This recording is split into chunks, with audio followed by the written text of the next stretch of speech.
Unit 1, the alphabet and grammar of geometry. Preview video 1.2, the logic of geometry. Sit tall, ready, through the nose, inhale. Hold for 3. Slowly exhale, 5.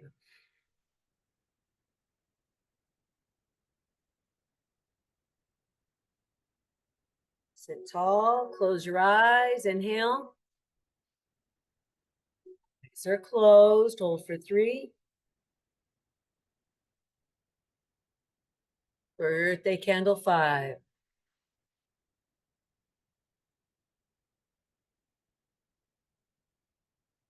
Through the nose, slowly inhale. Hold for 3.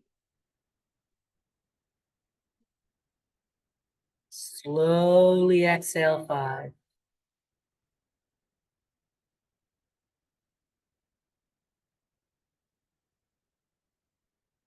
Your eyes.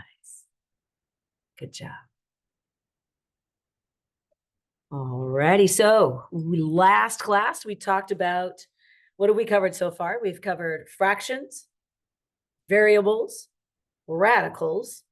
Today we're going to get into the essence of the logic of geometry. I call this the grammar of geometry.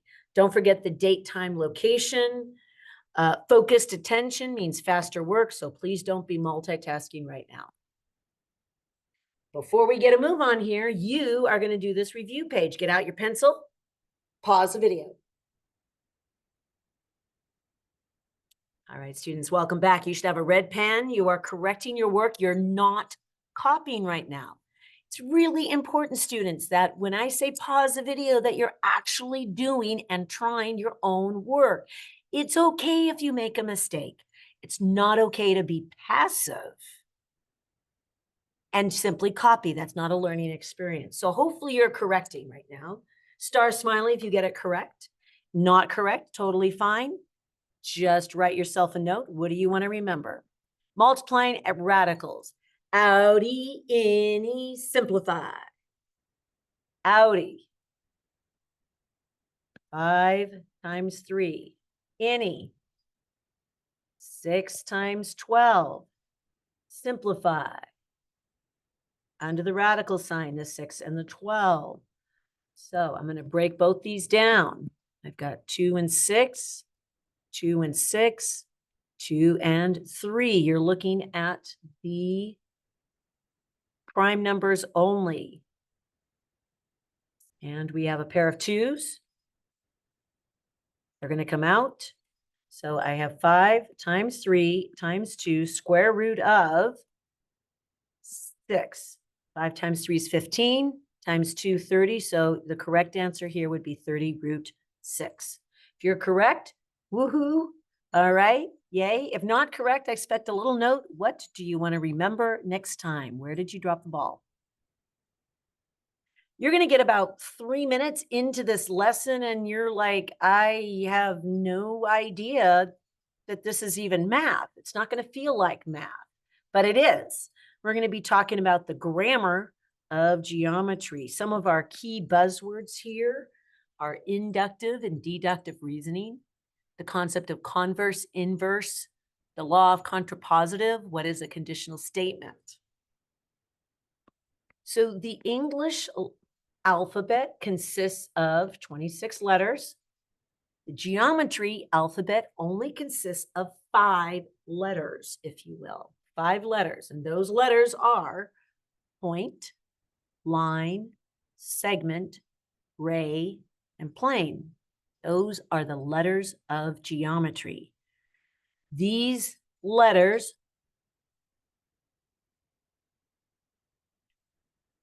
form the world of geometric diagrams. But today we're going to discuss the grammar of geometry, or logic. Logic terms you need to be familiar with.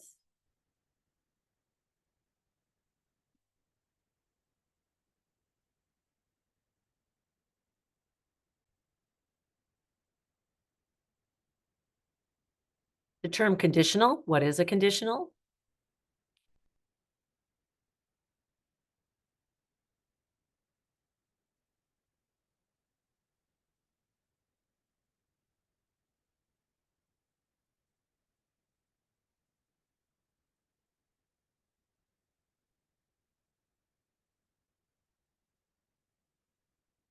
What is a conditional statement? What is the converse of a conditional statement? The inverse of a conditional statement, a contrapositive of a conditional statement.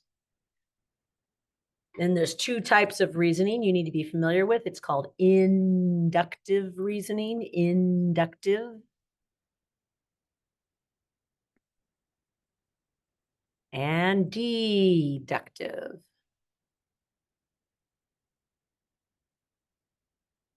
Inductive and deductive reasoning. You are going to need your reference booklet handy, so make sure you have this close by.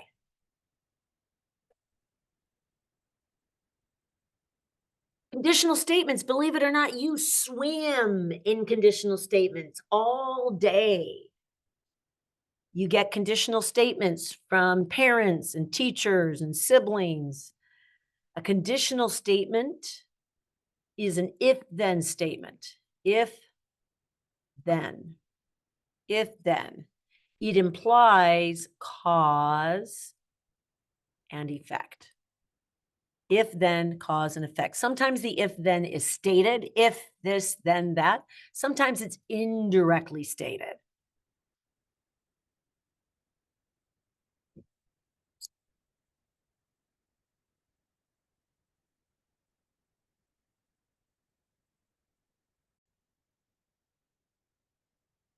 So you need to understand that cause and effect statements can be direct if then statements or indirect. For example, all commercials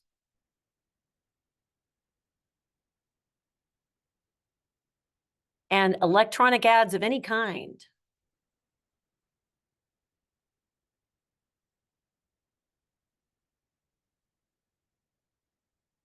are conditional statements. Just take a look at this quick little pitch here, this Walmart pitch. I'll give you 10 seconds to kind of stare at it.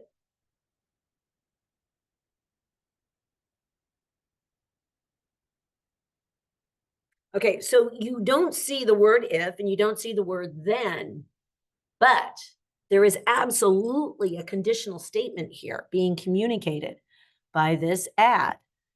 This ad is essentially giving you the idea that if you shop at Walmart, then you will save money and live better.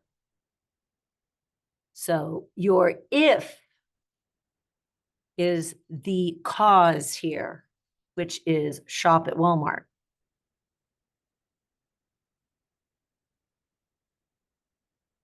Your effect, your then is you will save money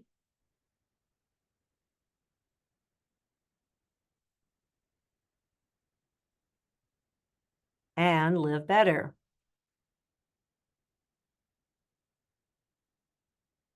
So that ad is a conditional statement.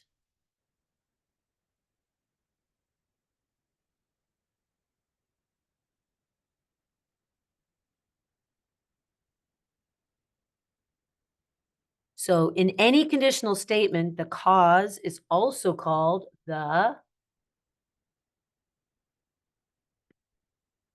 hypothesis, and the effect is also called the conclusion. So the hypothesis, the cause, or the if part, conclusion is the then part, or the effect. So a conditional statement is simply a cause and effect statement. Now, there's three ways we can manipulate a conditional that you need to be aware of. One is the converse. Converse is where you simply switch the if and then components. So I'm just going to write the word switch. Inverse, think of when you invert a fraction, you flip it. So inverse means to say the opposite of. A fancy word for saying the opposite is negate. Contrapositive, you switch and negate.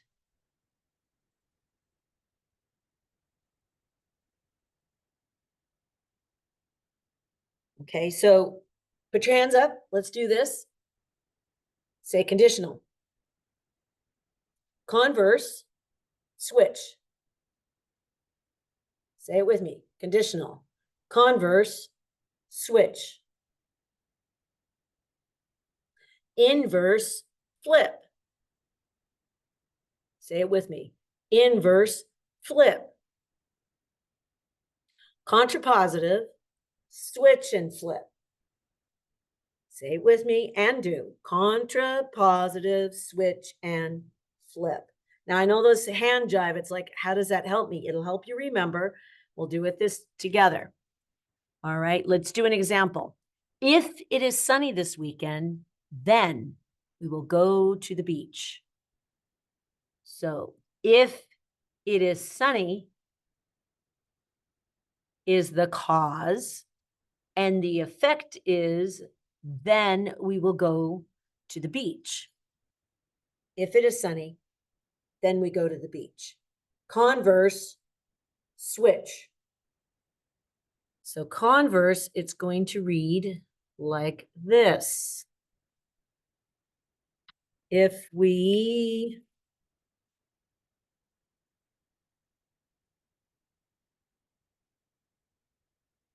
go to the beach, then it is sunny.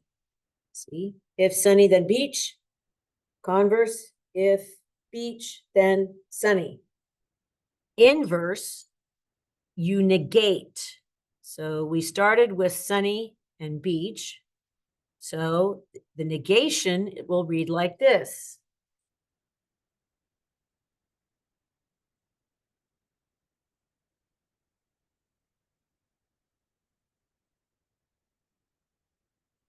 If it is not sunny, we will not go to the beach. So inverse, you simply negate, say the opposite of.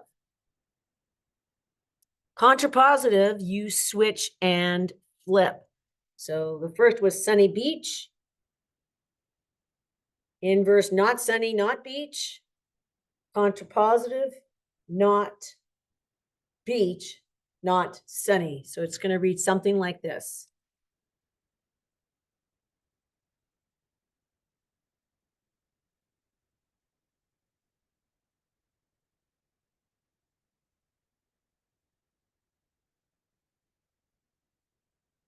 So our original conditional, if it is sunny, then we will go to the beach. That's the original conditional, cause and effect. If we go to the beach, then it is sunny. That's converse switch. Inverse, flip it or negate. The original. Contrapositive, you switch and negate. You need to be familiar with all three of these. Ready? I'd like you to take this conditional statement. If you eat an apple, then you eat a fruit. I'd like you to write a converse, an inverse, and a contrapositive of this statement. Pause the video. All right, welcome back. You should be getting out your red pen and making notations. What do you want to remember? And I'm going to type out what would be a version of both of these. We're going to do this in red because we're correcting here. So the original is, if you eat an apple, then you eat a fruit. Converse is going to read something like this. If you eat a fruit, then you eat an apple. That would be the converse. Inverse, you negate the original. If you don't eat an apple, then you don't eat a fruit. Contrapositive, you switch and negate. If you don't eat a fruit, then you don't eat an apple. So the original was apple fruit. Converse is fruit apple. Inverse is you don't eat an apple, don't eat a fruit. Contrapositive, don't eat a fruit, don't eat an apple. Okay, make notes. What did you get right? Star smiley, what did you get wrong? Write yourself a little note. You can abbreviate a little bit if you'd like. Now we're going to talk about what's called truth value of these statements. Truth value.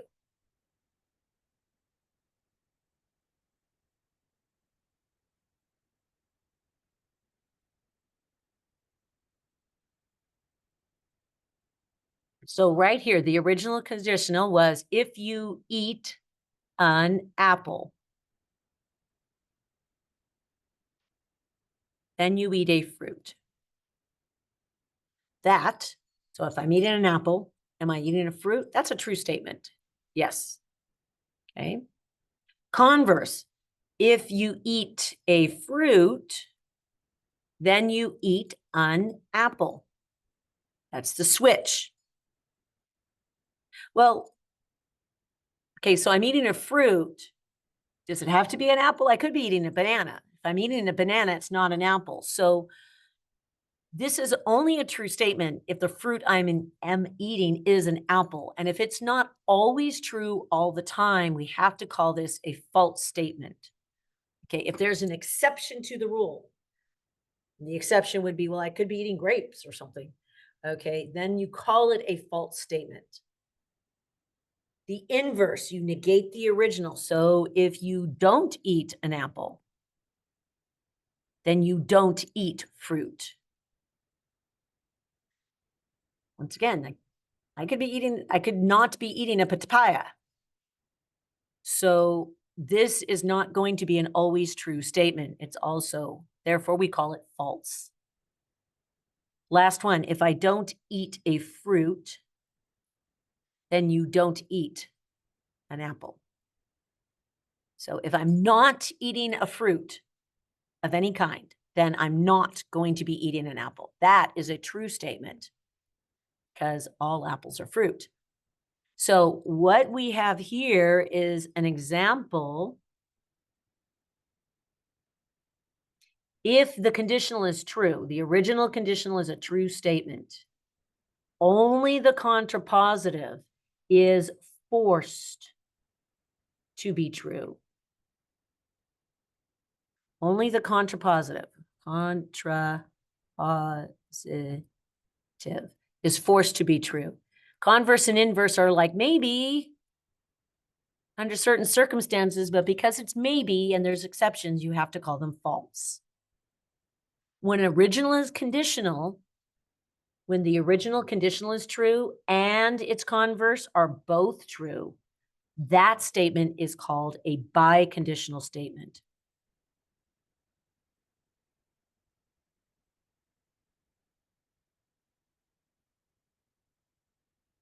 We'll be doing more examples of biconditional in class. Now we're going to talk a little bit about inductive and deductive reasoning.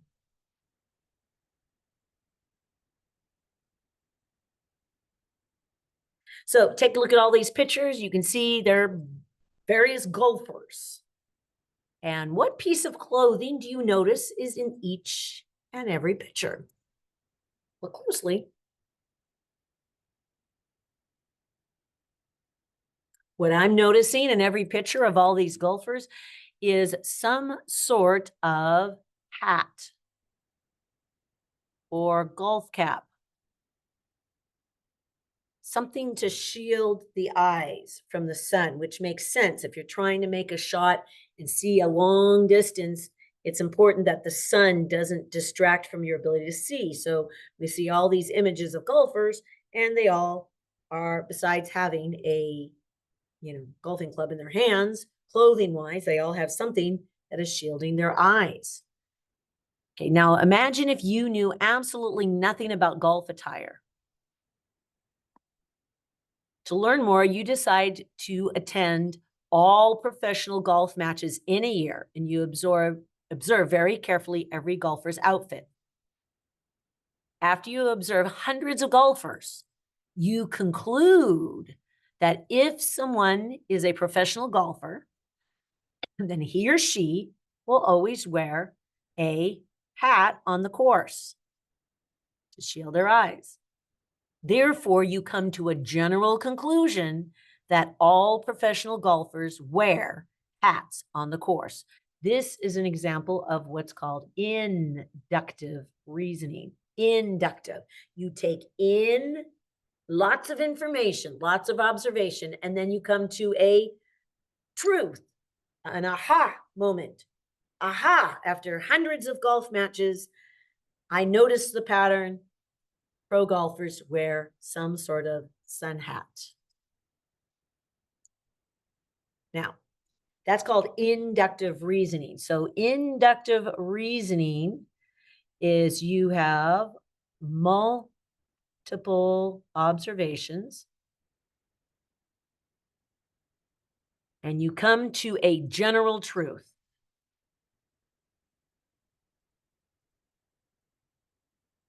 I call it the aha moment. General truth. That's called inductive reasoning. The different kind of reasoning is called deductive. Deductive is to take a general truth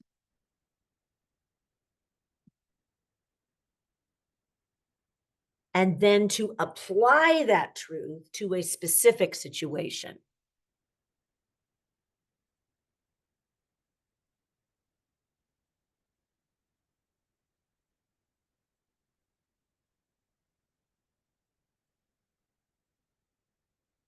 So inductive, you discover truth. Deductive, you apply truth. Let me give you an example here. Back to the golf example. After multiple observations, you come to the conclusion that all golfers wear hats on the competitive course. Now, let's say you meet a Mr. Tin Vu at a restaurant, and he tells you he is a professional golfer. He's sitting in the restaurant in a full suit and tie. What assumption can you make about his choice of clothing when he's on the golfing green? Now, even though at this moment you do not see Mr. Tin Vu in some sort of head covering hat, I'm doing a really bad job here, okay? He's not currently wearing a head covering cap of any kind, but you can safely assume that when he goes golfing, he wears a hat. That is called deductive reasoning. Inductive reasoning discovers truth. Deductive reasoning applies truth to a specific situation. In this case, we applied it to Mr. Tin Vu. What I'd like you to do is read out loud both of these scenarios and determine if it's inductive or deductive. And in class, you need to be prepared to say why. Ready? Pause. Welcome back. Hopefully you paused and you made these choices on your own. Get out your red pen. Says right here, you know that all Olympic athletes must win at a national level prior to competing at the International Olympic Competition. Gabby Douglas competes in the 2016 Olympics. Therefore, you conclude she must have won at the USA Gymnastics Championship. Is that inductive or deductive? Well, the reasoning here, you ask yourself, am I discovering a truth or am I applying the truth? Right here, it says, you know that Olympic athletes must compete at the national level before going international. So you're starting with a truth and you apply it specifically to Gabby Douglas. So that would be deductive reasoning. You're testing a hypothesis. The rate of falling does not change depending on the mass. From the same height, you conduct hundreds of experiences. You take in truth and you discover, take in observation. You do an aha. I discover an aha. This is inductive reasoning. You need to be able to distinguish those two kinds of reasoning.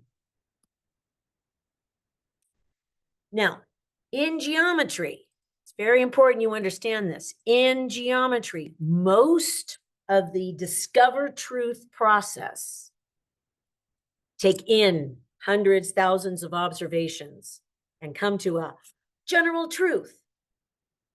Most of that inductive reasoning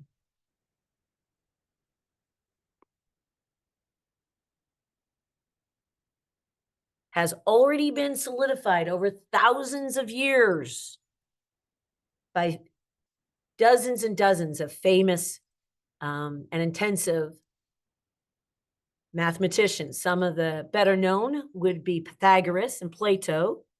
Another one would be Euclid.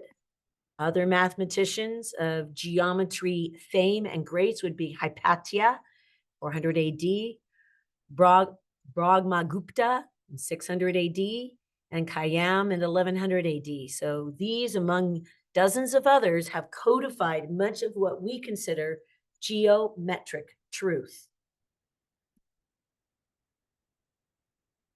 But before we use geometry truths, we need to review our algebra truths. Now, the truths in geometry that we use are 4 types of truths. Definitions, postulates, properties, and theorems. Now, these are geometric truths that have been discovered over the centuries. But right now, what we're going to do, we're going to review a few algebraic truths in order for you to start with somewhere that you know. So taking a look here, you want to go get your algebra reference, your geometry reference booklet. You want to flip till you hit unit 1. Okay, we've already done these algebra pages. Find the page that says algebraic properties. Yours is probably smaller print. You might need to rotate. Smaller print like this way, but look for the heading algebraic properties. These are truths that have been discovered over the centuries from algebra, and we're going to recap these truths right now very quickly because you're going to need them in class. So you are writing this in your geometry reference booklet now. So get out your geometry reference booklet. We're going to zoom through these truths because you have seen these before. Okay, the first one is the distributive property. Circle, distribute. That looks like this.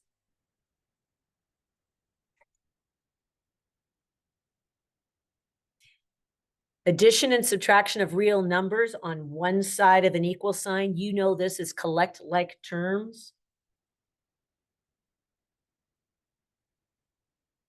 Notice I'm only working on one side of the equal sign here. Multiplication and division of real numbers. Again, you're only working on one side here. So I have these fractions. I can multiply and divide them out.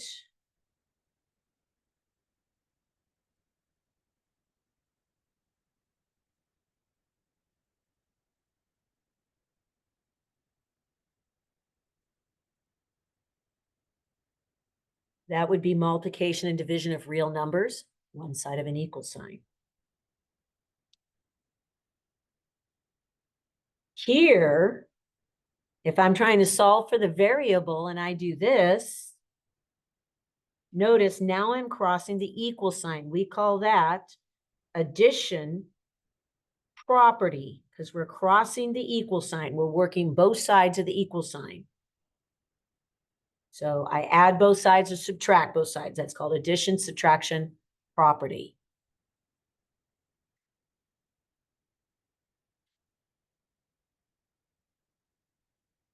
Multiplication and division property. Again, you're working both sides of the equal sign. So if I have 1/4 x equals 10, and I multiply both sides, that's called multiplication property. Here, if I divide both sides, that's called division property.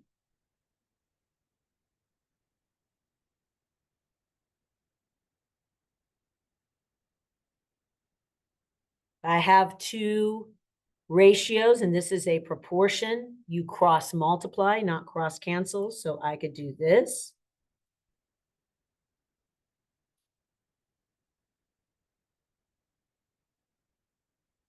Over here, if I were to cross multiply, you got to be really careful that you are multiplying the entire entity.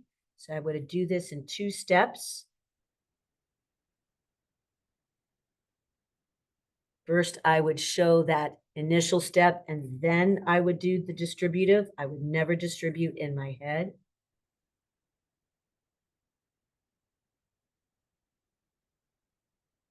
It's called cross multiplication property. Square root. So if I have x squared equals 64, the opposite of squaring is square rooting. And I would end up with x equals 8. Be really careful here.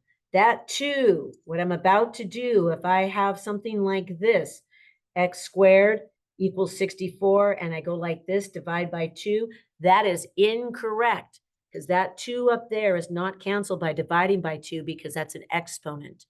So the opposite of squaring is square rooting. This one, the opposite of square rooting is squaring.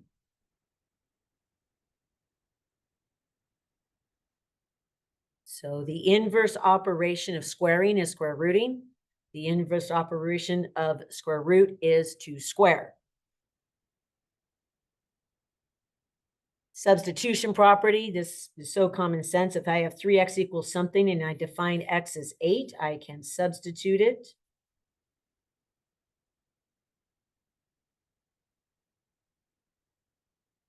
Properties with variables, x plus x. You ask yourself, how many x's do I have? Well, I have 2 x's.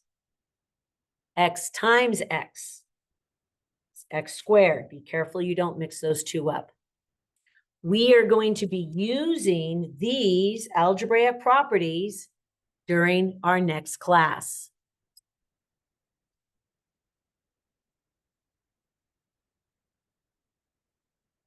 Summarize what you've learned today in 3 sentences using your own thinking.